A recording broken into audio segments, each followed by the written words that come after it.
A 30 to 40% market crash is historically imminent once the yield curve uninverts, and that signal is flashing right now. Macro expert George Gammon, the voice behind Rebel Capitalist, reveals that the economic canary in the coal mine has already stopped singing.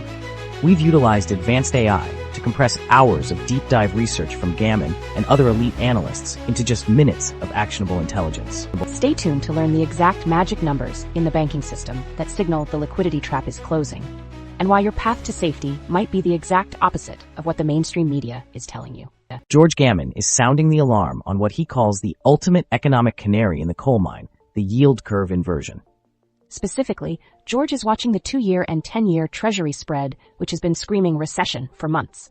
Wait, a canary in a coal mine? Are we talking about actual birds, or is this a fancy finance thing? It's a metaphor for an early warning signal. When the canary dies, the miners know to get out.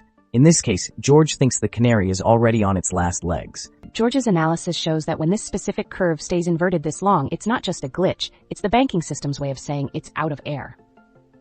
And while everyone is looking at the stock market, George is focused on the plumbing of the financial world. The plumbing? So we're looking for leaks in the Fed's basement. Exactly, and those leaks are starting to flood the engine room, which we'll see shortly. According to George Gammon, the yield curve is currently inverted by about 50 basis points, which is a massive red flag. That's right. Normally, you'd get paid more for a 10-year bond than a 2-year bond. When that flips, the market is essentially broken. Wait, so the short-term stuff pays more than the long-term stuff? That sounds like a great deal for me, right? It sounds good for your savings account, but it's a disaster for banks. They borrow short and lend long. If the short rates are higher, their entire business model stops working. So basically, George is saying the banks are currently paying people to take their money, and that can't last. Oh, so the bank is the one losing money. Suddenly I'm less worried for them, but more worried for my deposits. George points to the reverse repo facility as a ticking time bomb. It's drained over $2 trillion recently. That money was basically the excess cash in the system. Now that it's gone, the buffer for the banking system is effectively zero. 2 trillion? I can't even count that high. Where did all that money go?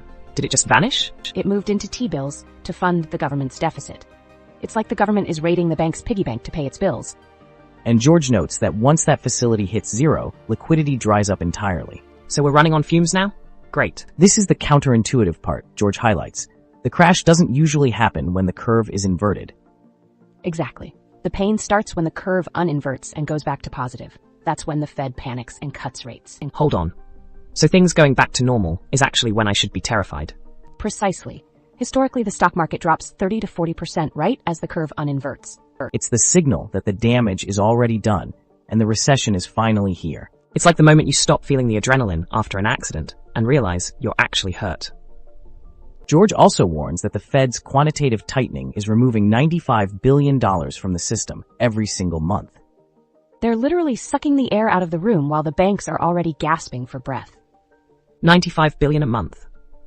That sounds like a lot of not money for the banks to deal with. It is. It reduces bank reserves, making them much more fragile if there's a sudden run or a spike in defaults. George believes this is why we saw banks like Silicon Valley Bank fail. They just didn't have the cushion anymore. So we're basically waiting for the next bank to make a weird rattling noise.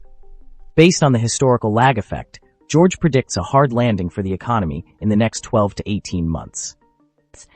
The lag between the first inversion and the recession is usually quite long, which tricks people into thinking everything is fine. So we're in the everything is fine phase right now, like the meme with the dog in the burning room. Pretty much.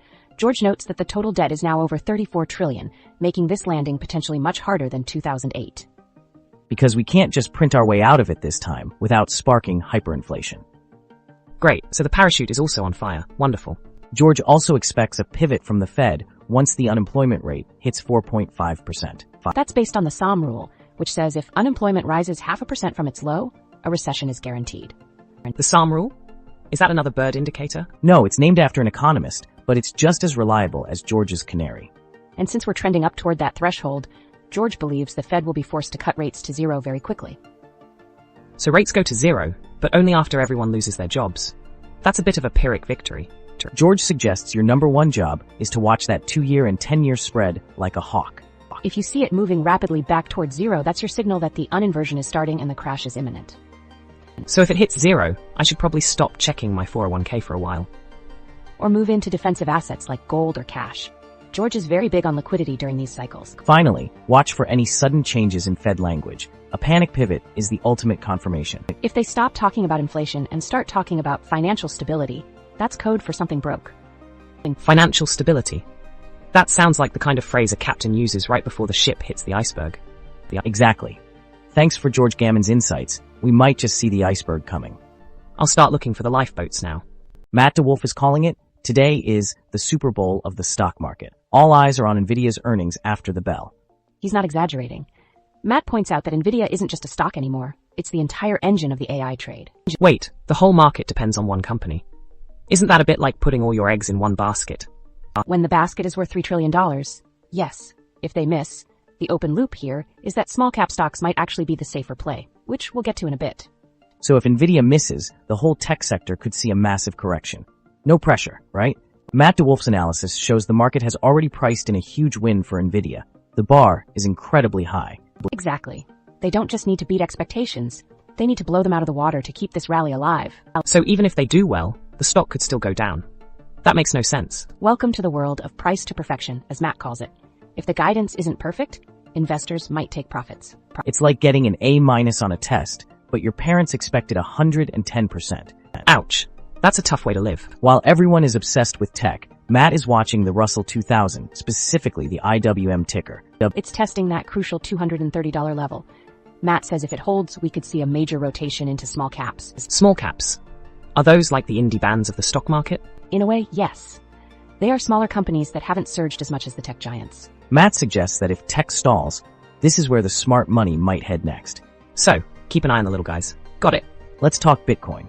Matt notes it's currently hovering around $95,000. The momentum is insane. He's looking at that $100,000 mark as a massive psychological level. 95,000? I remember when it was like $5. Did I miss the boat? Matt's data shows that while it's overextended, there's still a huge fear of missing out, driving the price higher. But be careful. Matt warns that a rejection at 100,000 could lead to a sharp pullback. So it's either the moon or a cliff. Classic crypto. Even gold is having a moment, though Matt sees it retracing a bit right now. It's sitting around $2,650. Matt views this as a healthy pause in a long-term uptrend. Wait, why do people buy gold if Bitcoin is going to the moon? Safety. When the stock market gets shaky, like during a major earnings report, gold is where people hide their cash. Matt's analysis suggests that as long as it stays above 2,600, the bulls are still in control. So gold is basically the market's security blanket. What happens if Nvidia crushes it? Matt thinks the S&P 500 could blast past 600. That would be a massive psychological breakout. It would confirm that the AI trade has plenty of room to run. And my 401k would look better. I'm rooting for Nvidia then. Most likely. But remember, Matt's analysis shows the market is very crowded at these levels. Right, so if everyone is already at the party, there's no one left to buy the next round of drinks. Metaphorical drinks or not, I'm staying alert. And the dark side? Matt warns a miss could lead to a 3 to 5% drop across the major indices. If Nvidia's outlook is weak, investors will reevaluate the entire AI narrative. We could see QQ lead the way down. 5%? That doesn't sound like much until you look at the dollar amounts. On a $3 trillion company, 5% is a lot of money disappearing in an afternoon. Matt's advice is to have your levels ready and not get caught chasing the volatility. Basically, keep your seatbelt fastened. Matt deWolf is focused on the $145 to $150 range for Nvidia. If it breaks and holds above 150, it's clear skies. Below 145, and we might have a problem. So those are my magic numbers for the week. Exactly. Matt suggests using those as your guide for sentiment. And don't ignore the Russell 2000. If it breaks out, that's your signal for a broader market rally. Got it. Nvidia for the hype, Russell for the reality. Thanks, Matt. Jeff Snider is sounding the alarm on a massive shift. China is no longer the world's growth engine. It's now exporting deflation globally. Exactly. Snider's analysis shows that as China's internal demand crumbles, they're forced to dump products on the global market at lower prices. Wait, isn't lower prices a good thing? Like, I'd love for my groceries to be cheaper. It sounds good until you realize it kills domestic manufacturing everywhere else, because nobody can compete with those prices. And Snider warns this isn't just a glitch, it's a systemic warning for the entire Eurodollar system. Look at the data Jeff Snider highlights. China's Producer Price Index, or PPI, has been negative for over 12 months. That's a huge red flag. It means factories in China are cutting prices just to survive. Hold on, 12 months of falling prices. Isn't that just Japanification like we saw in the 90s? That's exactly Snider's point. It's the same demographic and debt trap, but on a much larger scale. And since China is the world's factory, their Japanification becomes everyone's problem. Jeff Snider points to a staggering stat. 70% of Chinese household wealth is locked in real estate. Wait, 70%? My house is barely half of what I own.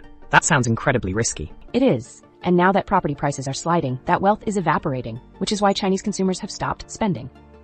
Snider argues that because there's no social safety net, when their piggy bank, the apartment, loses value, they go into full survival mode.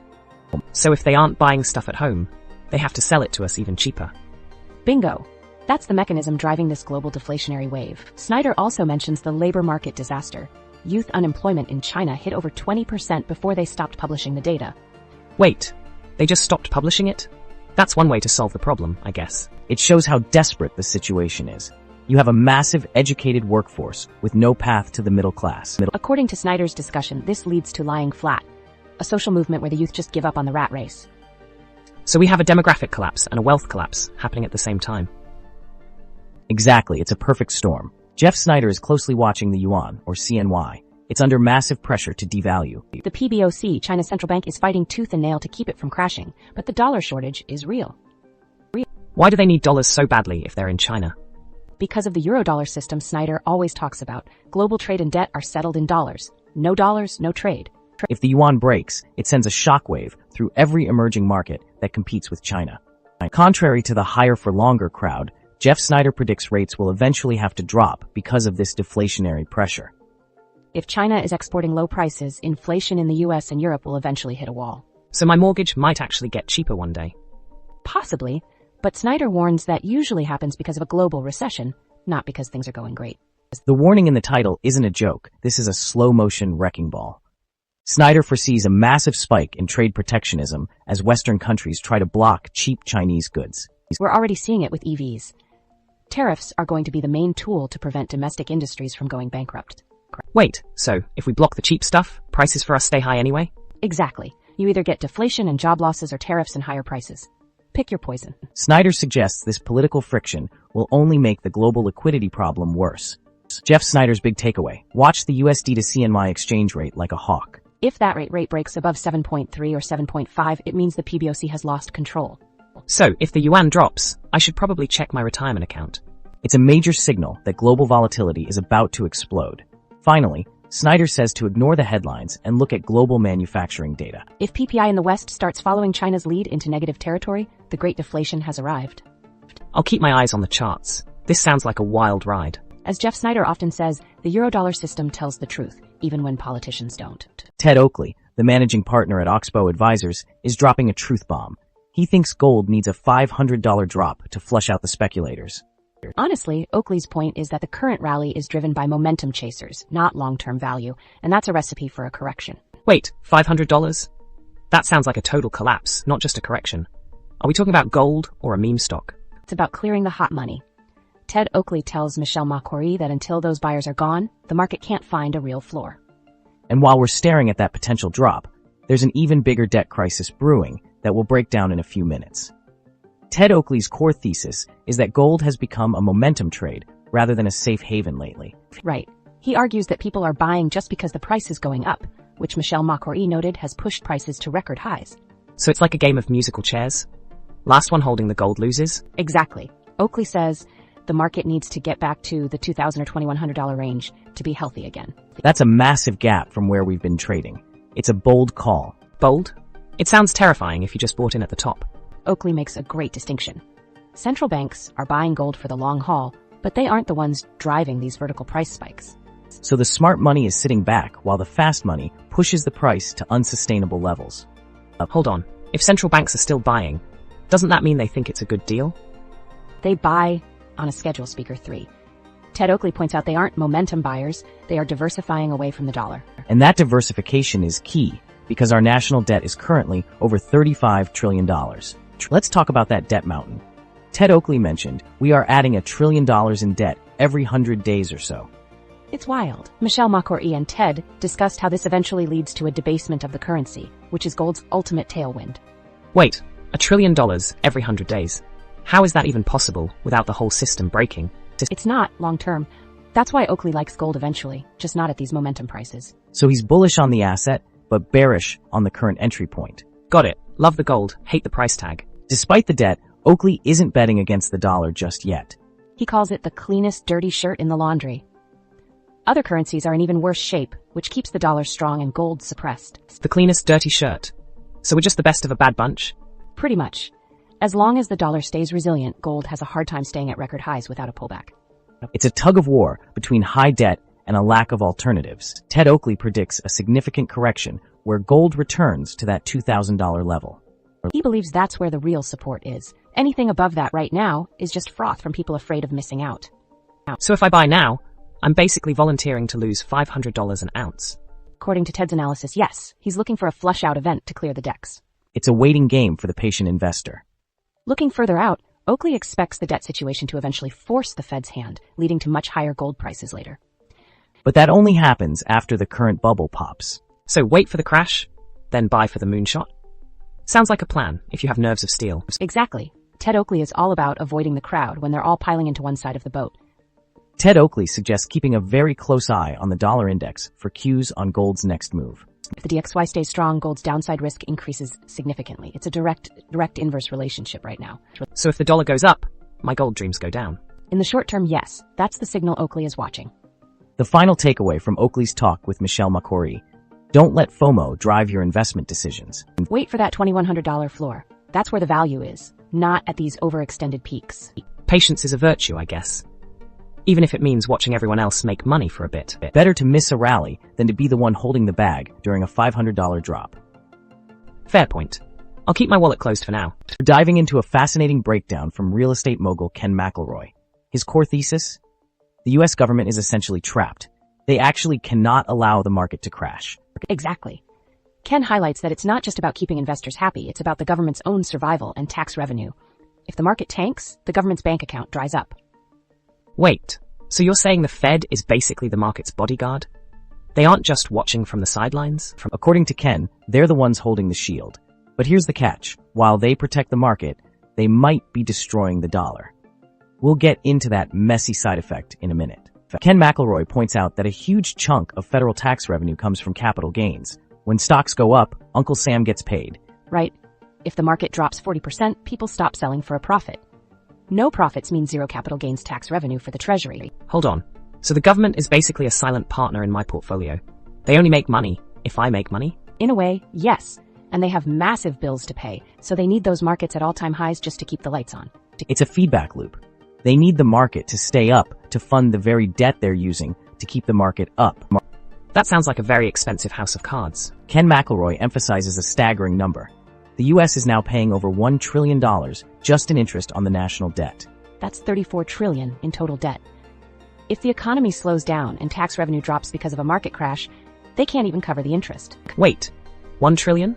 Just on interest? That's like paying for a house and never actually touching the principal. Exactly, it's the ultimate debt trap. Ken's point is that they have to keep the economy hot just to service that interest. So they're basically forced to keep printing and spending to avoid an immediate default. I'm starting to see why a crash isn't an option for them. Ken also discusses the wealth effect. When your 401k looks good, you spend more money at the mall, right? Exactly. Consumer spending is 70% of our economy. If the market crashes, people feel poor and stop spending instantly. So if my stocks go down, I don't buy that new car, and then the car dealership goes out of business. That's the domino effect Ken is warning about. It's why the Fed panics every time the S&P 500 dips 10%. They're terrified of a deflationary spiral where everyone stops spending at once. Got it. High stock prices keep the malls full and the gears turning. Ken mentions the Fed put concept.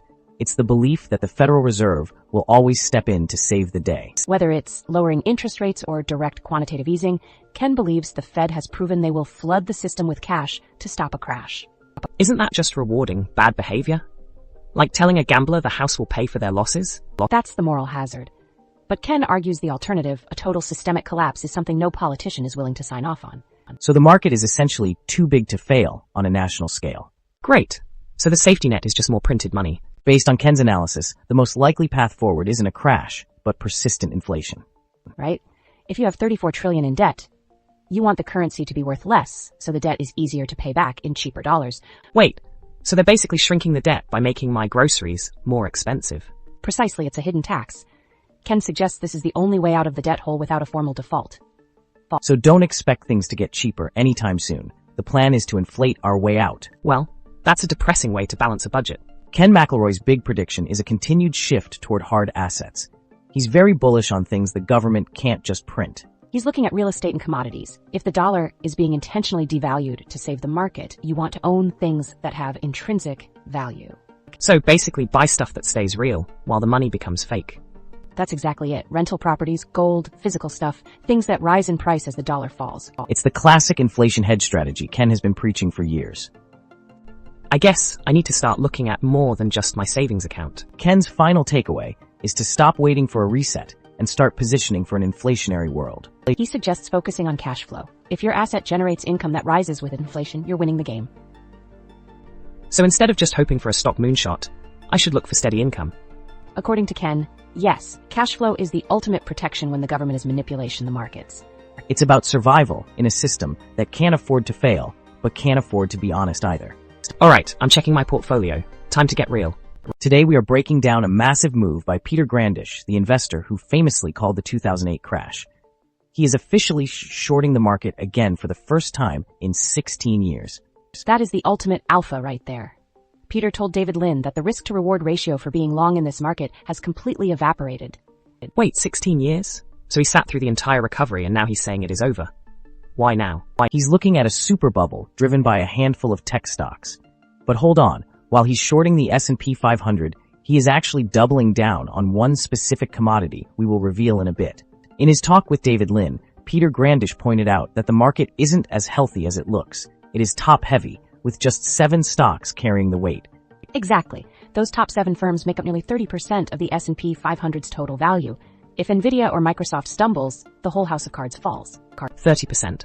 That is like a basketball team where one guy takes all the shots. If he twists an ankle, the season is over, right? That is a perfect analogy. Peter argues that the extreme concentration makes this market more fragile than it was even back in 2000 during the dot-com bust.